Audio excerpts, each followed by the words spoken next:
Hello and welcome to the Sabbath Gift. For those of you guys that are joining us for the first time, my name is Trent. This is my lovely wife, Erin. And we are so excited to have you with us, joining us as we discover the gift of the Sabbath and how it can be a blessing. Now, for our first-time viewers, please, I encourage you, go back and revisit our previous two talks. We had Dr. Christiana share with us about the health benefits of the Sabbath, which was very cool. And also we had Dr. Brendan who shared with us about how to disconnect from the busy world and how the Sabbath helps us to have that disconnect. But for those of you who have been joining with us this whole time, welcome. We're excited today as we're going to learn about how to connect, belong, and rediscover true community. So I hope you guys can enjoy as we learn this. But it's interesting because we actually had a question last week with Dr. Brendan about how social media, can that give us a deep relationship? So it'll be interesting to see if we can learn more about that topic tonight with community. But Erin, where are we tuning in from right now? So we're actually tuning in not from where we were last week and the week before in Lake Macquarie, Australia, but we are tuning in from Wanaka, South Island, New Zealand. Yeah. So a very beautiful corner of our South Pacific division that we've had the privilege of exploring for the last week and the next week as well. So we absolutely loved Christchurch and heading to Queenstown this weekend. Yep. And today we had a very special trip on a heli hike at Fox Glacier, which was a total enjoyment. So we would love to know in the chat line, where are you guys tuning in from today? Now, if you do need assistance listening to tonight's presentation, you are welcome to jump onto our Zoom platform. The meeting ID is on the screen below, and please select captions, and that will enable you to really enjoy the fullness of tonight's experience. But as we said, we've already had two talks. And last week, as I said, and shared with us about disconnecting. Now, Erin, what were some of your highlights from last week? Brendan's a very smart man, and I really appreciated his consumer equation. He was talking about how time equals money, which equals things, which equals happiness. And this is the consumer equation. But I actually loved how he talked about the Sabbath interrupts that equation. It actually takes the idea that time equal money equals things does not equal happiness, that we actually need to step away from that view. Yeah, and that the Sabbath is really an opportunity to have guilt-free time investing in relationships. Yeah, and then also this idea that it allows us to step away from the constant need to like manufacture and gain things, but also to just engage in creation in nature. Absolutely. We've got some happy Sabbaths coming on through. Hello, Sharon. Lovely to have you here joining us. We are so excited to be able to spend this evening together in community, which is what our talk is all about tonight. So for those of you who did take up the Sabbath challenge last week, we are super keen to hear what you got up to. Pop it in the chat and let's connect tonight. But also use the chat function with us so we can find out if there's any questions you want answered. As our speakers share with us tonight, you might find something you want more information about. Please put it into the chat so we can ask that question in our Q&A later on tonight. Absolutely. This is completely live. So our two speakers for tonight, let us introduce them to you. Nathan Brown is a book author and he's also a book editor at Science Publishing. So Nathan, awesome to have you presenting tonight. And you are presenting with Pastor Moise Stiles, who is planting a Crosswork Church in Melbourne, Victoria, as well as being a chaplain down there for uni age students and the aged care. Guys, it's so good to have you here tonight. Welcome.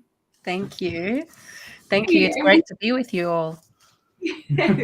We hear you guys are also doing a podcast. Can you tell us a little bit more about that? You want to talk about that, Nathan?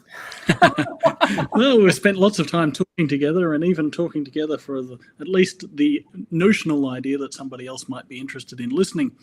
So we do a podcast on the Adventist Peace Radio podcast. We've done a series within that larger podcast called Moy and Nathan Go to School, and reflecting on the studies that both of us have been doing over the past couple of years and exploring even some of the ideas that we'll be talking about this evening. Awesome. Well, you're doing another podcast as well. As a follow-up. Series on that same podcast, yeah. So if you look up the Adventist Peace Radio podcast, you can hear much more of Moy's voice, much more of my voice, and all sorts of other people that we talk to from time to time as well. Fabulous. So we are so looking forward to your presentation tonight. Over to you guys. Thank you. Thank you. And welcome to everyone that's joining us tonight. I guess before we kickstart what we have been tasked with tonight, we firstly want to acknowledge our God and Savior Jesus Christ. We also want to acknowledge our Lord because he's our creator, provider, and supreme owner of all things. And as a practice that we have become a bit more acquainted with of late, we also respectfully acknowledge the Wurundjeri people, which are part of the Kulin Nation, where both Nathan and I are tuning in from. But we also want to pause and say we acknowledge the country of wherever it is that you're tuning from, whether that is any of country here in Australia or across the South Pacific or wherever in the world. We want to acknowledge our Indigenous people there as well, who are the traditional custodians of the land in which you live and I live. We pay tribute to elders past and present and acknowledge that they have cared for this country over countless generations. We recognize the continuing contribution that the Wurundjeri people make to the life of this region and pray that we can work together to leave a legacy of reconciliation, justice, and hope for all future Australians, as well as future generations of the places in which you are living. So welcome. Nathan. Very cool. So part of the study that Moy and I have been doing over the last couple of years has involved getting into the idea of human rights. And part of that, we were going through the Universal Declaration of Human Rights, which includes all sorts of things that, as a wider world, we've agreed are significant to what it means to be human and what it means to live well as a human being. But there are a couple of articles from the Universal Declaration of Human Rights that caught my attention, particularly in the context of this conversation. The first one is Article 23, which says in its first clause, everyone has the right to work. And it continues on with some more detail there. Article 24, the next thing, everyone has the right to rest and leisure, including limitation of working hours and periodic holidays with pay. And as someone who's been fascinated and very intrigued with this idea of Sabbath, that immediately said Sabbath is actually recognised as a part of what so much of our world agrees is human rights, these things that help us to live well. And in studying this and looking at where human rights came from until it recognised in this form in 1948, I, as part of a subject I was doing last year as part of a master's program, spent some time studying the Jewish background of human rights, and particularly in that context, Sabbath. And of course, in the Hebrew scriptures, what Christians often refer to as the Old Testament, the commandments set out this idea of Sabbath. But there was also part of the legal and social regulations of what was being established as a new nation. And so in Exodus 20, this command for Sabbath as one of the almost the constitution of this new nation was, remember to observe the Sabbath day by keeping it holy. And there's a couple of other details there. It's actually one of the most detailed of the 10 commandments there. But there's a specific clause towards the end of it that says, on that day, no one in your household may do any work. So you're to observe the Sabbath, but also no one in your household may do any work. This includes you, your sons and daughters, your male and female servants, your livestock, and any foreigners living among you. And I just think this is an amazing idea, and that this is a unique idea in ancient religions. And so I really want to spend a few minutes just looking at this idea of Sabbath as a religious and spiritual practice, but also as a social practice, and particularly a practice of equality. And rather than I think this is a really significant thing, even in what Sabbath is. So many of the ancient religions had this idea that their faith was built around holy places. So you had to make a pilgrimage to get to a particular place. And even many religions today have some of this same idea, that you make a pilgrimage to a place that is special or has something invested in it that makes it holy. But Sabbath was different. Sabbath was time. And so Sabbath, which is the first thing in the Hebrew scriptures that is called holy, in the creation story, is a really significant thing because time is accessible to us all. And in the way Sabbath works, it actually comes to us. So it's almost the reverse of a lot of other religious practices. It's not something that we can control. It's not something that can be, that we can build a fence around it and charge people admission, or that we will fight over. It's something that simply comes to all of us. One of the rabbis, Abraham Joshua Herschel, described Sabbath as a sanctuary in time, a truce in all conflicts, personal and social, peace between man and nature, and peace within us. So rightly understood, Sabbath is this practice of peace and equality. Herschel continues to talk about that there are really few ideas in the world of thought, which contains so much spiritual power as the idea of Sabbath. And another commentator who I read about this, he made the comment, no ancient society before the Jews had this kind of day of rest. Often it was the rich and the powerful who would celebrate a day off or a day of religious festival. But this was something that was set into the DNA of this nation, that there would be a day off for the poorest people. They were the ones that got the special mention in the people that worked the hardest. They were the ones that got the day off. And this wasn't an accident. It's also repeated in the Hebrew scriptures in Exodus 23:23. For 6 days you are to work, but on the seventh day you are to rest, so that your ox and donkey can rest, son and foreigner can be renewed. It's bizarre how specific that is, but I think that's really important.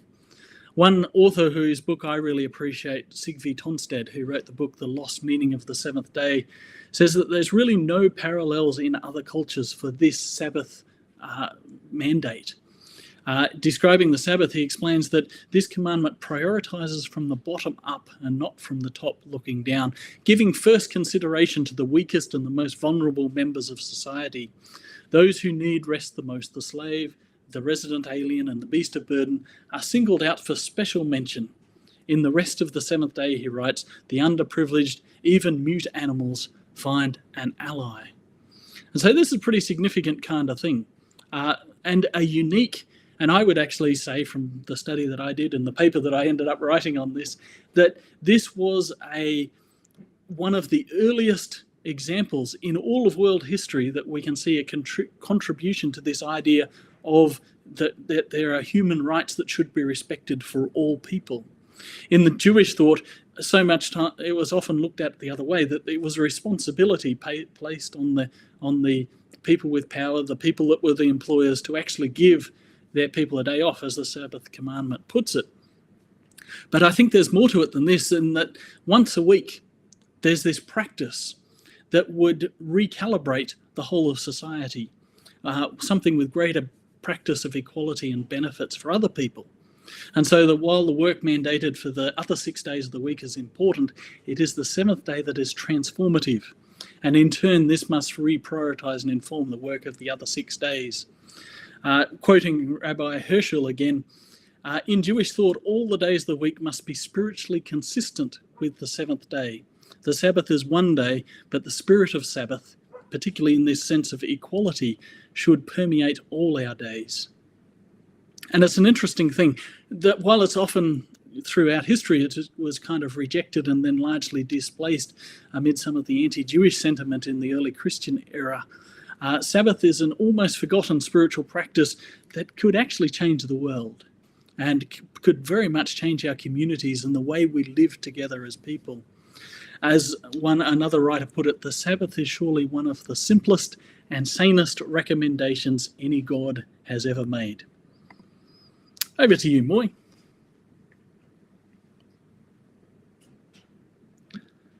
Turn yourself on, Moy. That would be much more helpful. Hey, can you hear me now? Oh dear. This is one of those things where I said I need to actually make sure I unmute myself. So Nathan has kind of given you this sort of background to the Hebrew practice of Sabbath. And one of the things that I've been thinking a lot about since being tasked with talking about this, and Nathan's already mentioned the command, for those of you who probably aren't familiar with the Sabbath practice. So both Nathan and I are part of a faith tradition that practices Sabbath.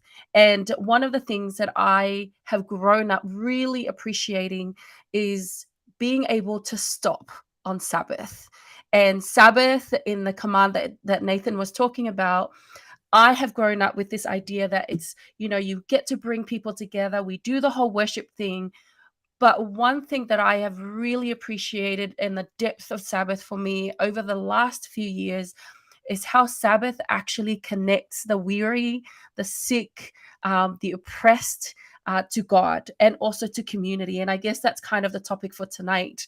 I am thinking about the work of Jesus when he was here on earth, that one of the things that Jesus was in trouble for a lot was when he would practice Sabbath in a way of healing people. I'm thinking of the crippled woman that he got to heal on Sabbath, and how and it says that on Sabbath, Jesus was teaching in one of the synagogues, and a woman was there who had been crippled by a spirit for 18 years.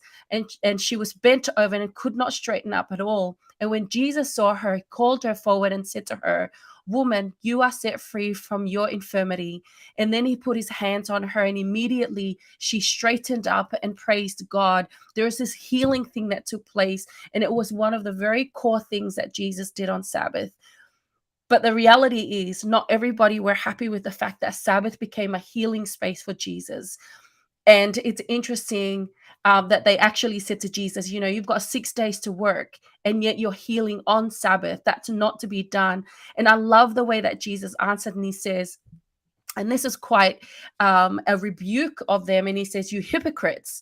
Doesn't each of you on the Sabbath untie your ox or donkey from the stall and lead it out to give water?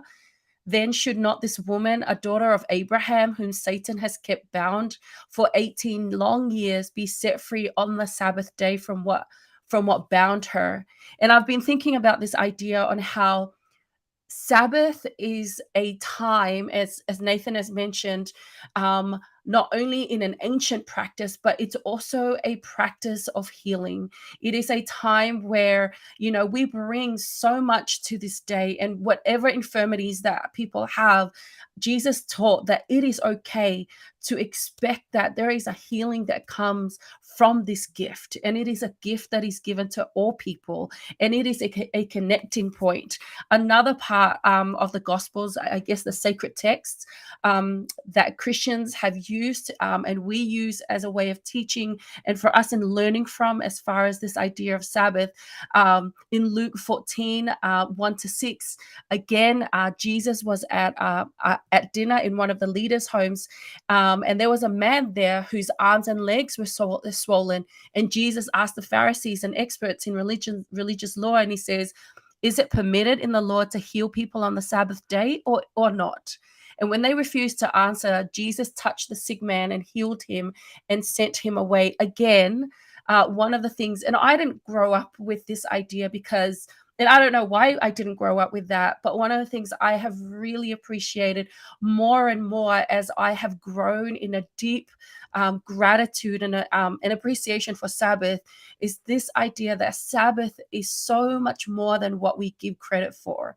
And that is, there is this healing that is taking place because people get to practice this. Now, one of the things I was thinking about is that Jesus healed on the Sabbath.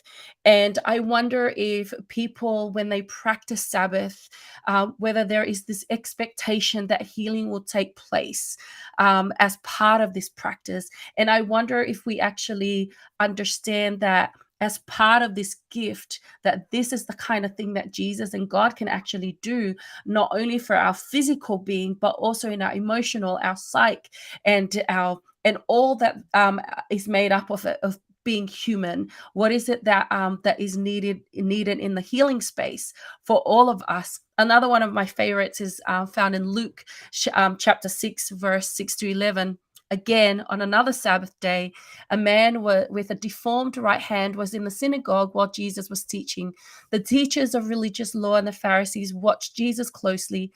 And if he healed the man's hand, they planned to accuse him of working on the Sabbath. But Jesus knew their thoughts, and he said to the man with the deformed hand, "Come and stand in front of everyone." So the man came forward, and then Jesus said to his critics, "I have a question for you. Does the law permit good deeds on the Sabbath, or is it a day for doing evil? Is this a day to save life or to destroy it? I love that question. And so it's a question that I've also now come to ask and also expect. Is the Sabbath as a gift, a day in which people come to expect good things to happen, like healing, like burdens being lifted? Is it the kind of day that transforms lives? And I actually believe it does. It's one of my favorite days. And when I think about the teachings of Jesus in this regard, I get excited. And I don't know for you who's listening in, and maybe this is a very new teaching for you. I can tell you without a doubt in my mind that in practicing Sabbath and receiving this idea of Sabbathing, you can expect that your life will change, that healing can take place.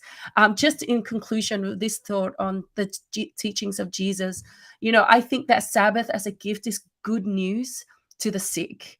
It is good news to the oppressed and those who have been enslaved.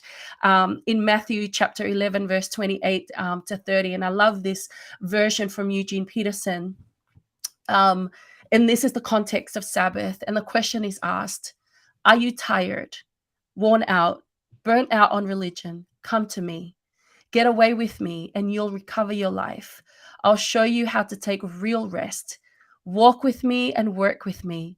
Watch how I do it. Learn the unforced rhythms of grace. I won't lay anything heavy or ill-fitting on you. Keep company with me and you'll learn to live freely and lightly. The Sabbath was made for man and not man for the Sabbath. I really love that phrase. And that was a phrase that Jesus actually gave, because Sabbath is a gift that connects you and me to community. It's a day that brings healing. It's a day that actually is good news for you who is weary and burnt out from whatever it is that life throws at you. I can tell you that the teachings of Jesus says that Sabbath is a kind of time and space that is carved out to connect and to connect people to each other, but also connect people to a practice, to a higher being. And maybe this is new, and I hope it's good news for you, because it certainly is meant to be good news for everybody. But most importantly, those who have been oppressed, who've been burnt out, who've been enslaved or sick that's needing healing. The gift of Sabbath is for you. And I'd love to, discuss that some more, Nathan, if you're up for that. So I love it. Yeah, so I could definitely get preachy, but I'm excited. And I think one of the applications from this is to just, the last couple of weeks we've talked about the Sabbath benefits, and, we had some great presentations from Brendan and the other lady whose name I'm struggling to remember. Yara? That's her, yeah. I really appreciated what they shared and the benefits that come to us. But I think that the extra step we're taking with this evening is, how can the Sabbath benefit others? If we're going to practice Sabbath, how do we use that for the benefit of people in our community? What are the things that can make our community a better place because we are Sabbath keepers here in it? 100%. I was actually thinking about that. I mean, I know I wanted to really stick with the gospel teachings of Jesus when it comes to Sabbath. I was just thinking about how exciting it is that as for people who do practice Sabbath, that the outflow of the healing that takes place because you practice Sabbath is that you get to also then offer that kind of healing. You get to actually offer liberation and freedom to people. And what a phenomenal opportunity and a gift, really, that I think we don't often think about. Like the question that he asked, the religious leader, do you not untie your donkey as well? Like, how much more is there a need for us to unbound people? And that's kind of the gift of Sabbath to those who practice it, because not only is it beneficial for you, but beneficial for those that you come in touch with, get in contact with. Anyway.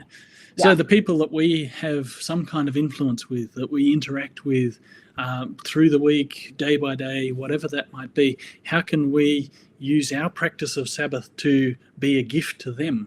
And I think that's it's a really challenging idea. How can we even be creative with that? What that might look like is do whatever we do on the day for our benefit, but also be concerned about the world. The topic last week was talking about Sabbath as a day to disconnect from the world. I think when we take it from this other angle, it's actually a day then to reconnect with the world in a new way. So both with our practice of Sabbath, but also with Sabbath as that recalibration of our relationships with the people around us, that we reconnect. We step back into the world from Sabbath with a different attitude, a different way that we live our lives, and a concern for the needs of others around us. Yeah. I would love to hear from those of you who are tuning in. And by the way, I'm so excited you're here.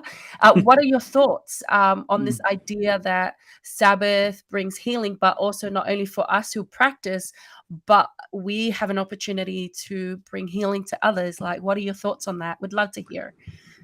So I have one extra idea just to finish off and wrap up our presentation-y bit, and then Erin and Trent can jump back in, and we can talk about any other questions that we might have. But the other thing that I think, and we've talked about this in the context of social justice, one of the burdens that we kind of have at times when we start to focus on the needs of others is also that we need to have Sabbath as a resource for doing good in the world. Yes. That we can't simply take the burden on ourselves of always wanting to, our calling is to serve the world, but not to save the world. And so we need to, Sabbath gives us a space in even all the good works we might be doing, that the world isn't our responsibility, it's ultimately God's. And so I just wanted to finish off this presentation a bit with one of my favorite quotes about Sabbath. And I've had this kind of one of these things in my head, on my wall, in my mind for the last 20 or so years since I first read the book. And it's from a book simply called Sabbath by Wayne Muller. And he describes Sabbath in this way. The old wise Sabbath says, stop now. As the sun touches the horizon, take the hand off the plough, put down the phone, let the pen rest on the paper, turn off the computer, leave the mop in the bucket and the car in the drive. There is no room for negotiation, no time to be seduced by the urgency of our responsibilities. We stop because there are forces larger than we that take care of the universe, and while our efforts are important, necessary and useful, they are not, nor are we, indispensable. Somehow manage without us for this hour, this day, and so we are invited, nay commanded, to relax and enjoy our relative unimportance, our humble place at a table in a very large world. The deep wisdom embedded in creation will take care of things for a while. That's so beautiful. John Mark Comer also quoted that one on Wednesday. Stop. There you go. Cool. Powerful quote, guys. Thank you for your presentations. Yeah, thank you so much, guys. That quote was an amazing way to finish off. Really appreciated that.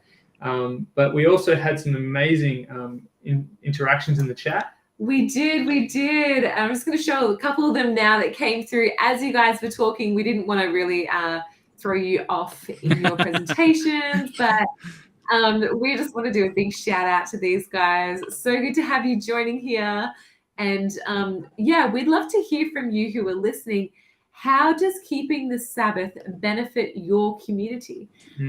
Because that's a really good question. And I just, I really resonate with that. How does the community benefit from me keeping the Sabbath? It takes it a next step, and it stops it being so much about me, but about others as well. It's not so much self-focused. And I loved that thought.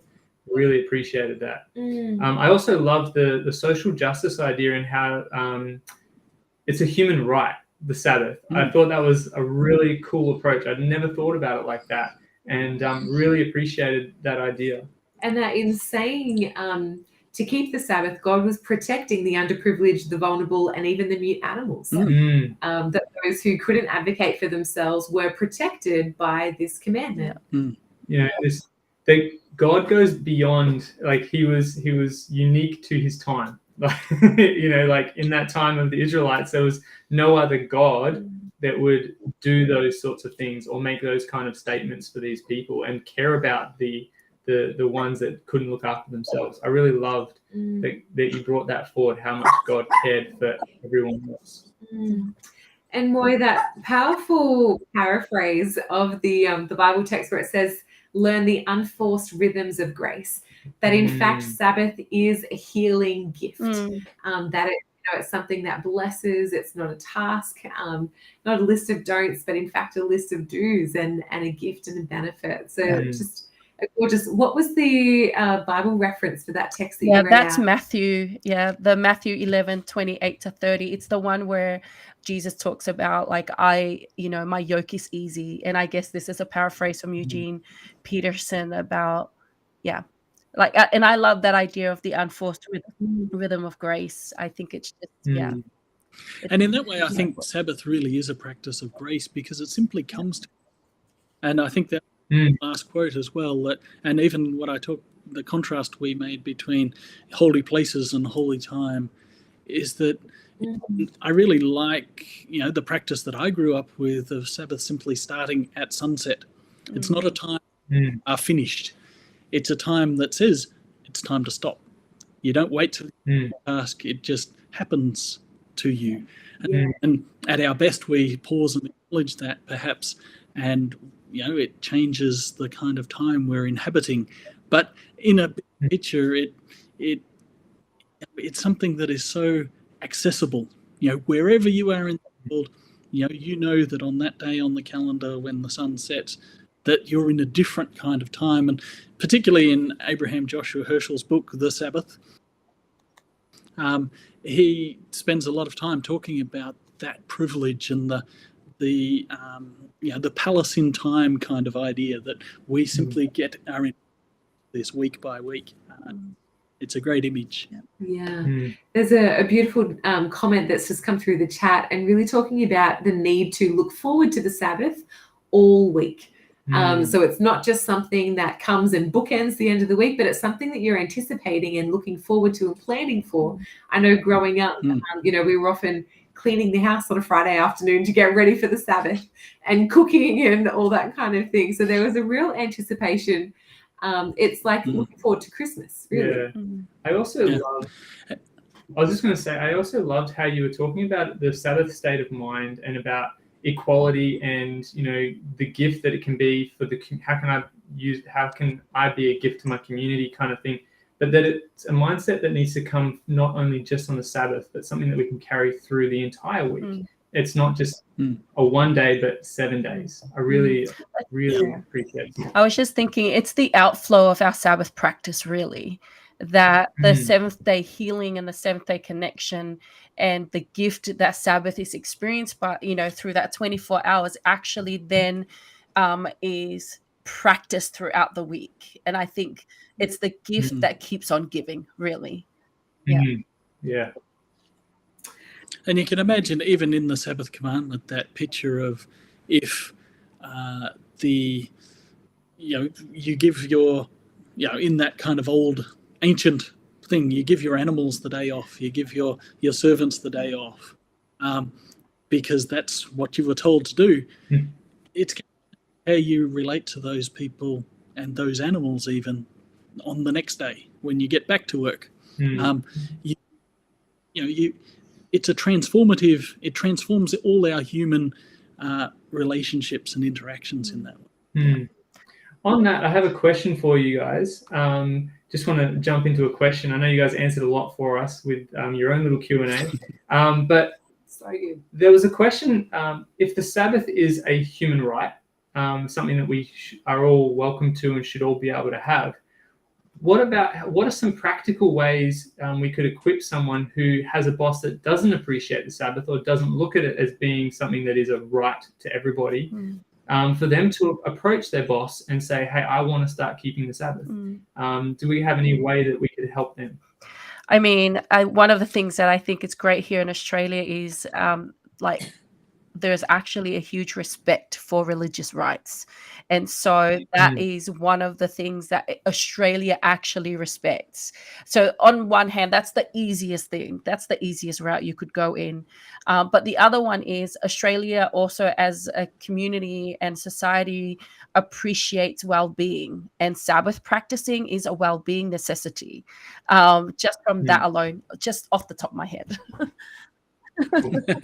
Yeah, well, I mean, there is that other article, and I can't remember the exact number. I think it might be number 18 of the Universal Declaration of Human Rights, which talks about religious freedom for religious and religious worship.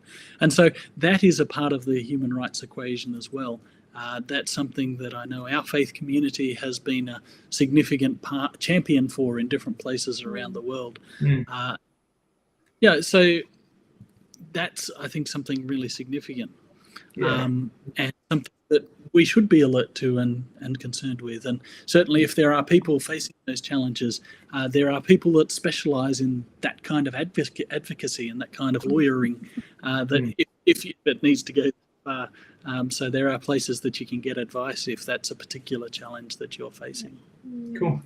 Guys, we just wanted to say such a big thank you for sharing tonight to both of you, Nathan and Moy. It's just been a pleasure to hear your perspectives and the research that you've done and the reading that you've done as well, drawing on all those different authors and different areas of the Bible that really do reference this so thoroughly. Thank you very much. Thank you. But for our listeners, we are here to challenge you to take up the Sabbath challenge and to keep it for yourself. Erin, what does the Sabbath challenge look like? So the Sabbath challenge is all about using each Saturday, Friday night sunset to Saturday night sunset for the whole month of July to take a Sabbath off. So that means doing something like getting outside and going for a walk, reading a book, finding a Sabbath-keeping church. And if you need help finding a Sabbath-keeping church, have a look at the screen here. We've got a website that can help you locate one near you. But it's really taking time to connect with each other, with creation, with God, and experiencing the gift that it is. And just trying for the month of July. However, we feel that you may want to continue after that once you've experienced it as well. And also using that opportunity to serve, like we've talked about tonight. How can Sabbath be a service opportunity, a healing opportunity for the community around us as well as ourselves? And I loved how Nathan shared, it's not about us saving, but us serving. And so it's a great way for us to think outside of ourselves and how we can help others and be a blessing to others. But for you guys listening, we'd love you guys to interact again with the chat. Throw up, what are you going to be doing for your Sabbath day tomorrow? We are keen to hear. And next week, join us at 7 p.m. for our final installment of the Sabbath Gift. This is number 4 out of 4. Go back and watch the others if you've missed out.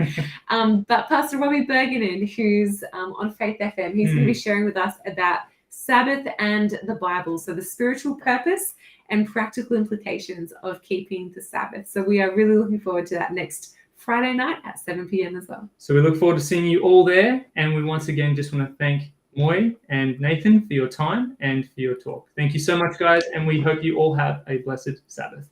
See you.